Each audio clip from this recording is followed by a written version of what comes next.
If we mosey on over to the far left, you'll see the letter S here, which is indicating that we're currently in single track record mode.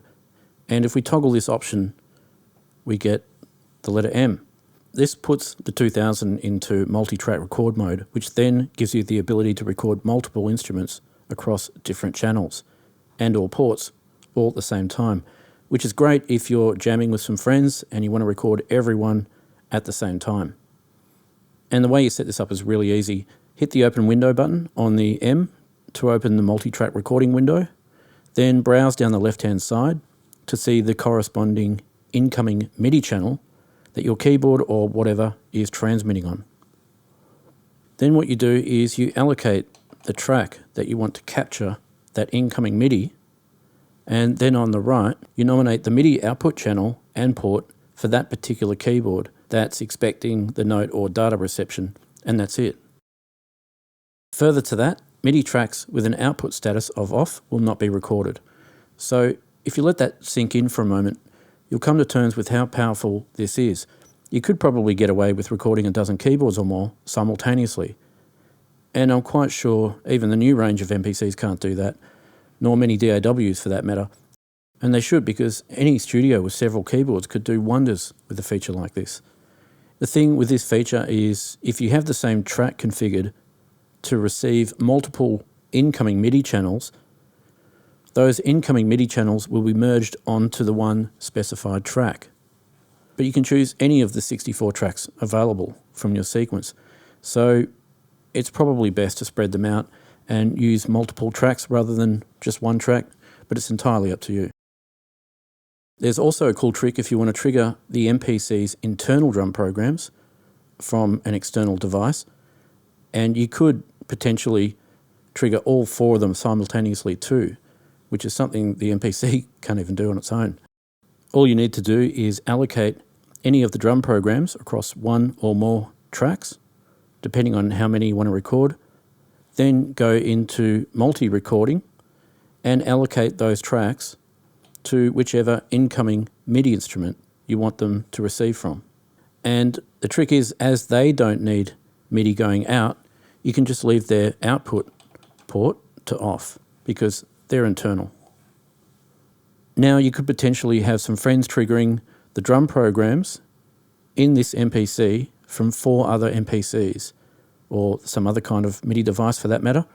Plus you could jam with a couple of keyboards in addition to all this as well, or potentially an entire band, all being recorded simultaneously across different tracks, which is really nothing short of amazing.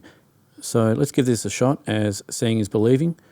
And I'm using my Solaris for this demonstration, and that's connected via MIDI cable to the rear of the MPC's MIDI input 1. It's going to record to track 1, and the MIDI out is channel 1 via port A. So I need to look up the second input, which will be here. So for the Jupiter 6, it's input port 2, channel 1, and then we need to set this to 1B because it's going out on port B, channel 1. Okay, there we go.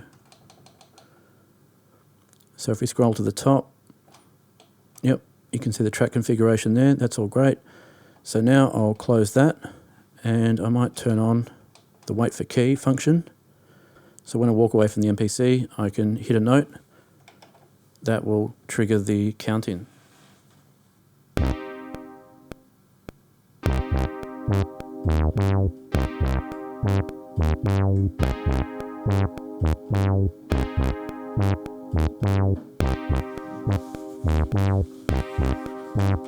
Okay, so I'm sorry for how basic that is, but anyway, that's 2 keyboards just recorded at the same time. I'll take the wait for key off and we'll play that back.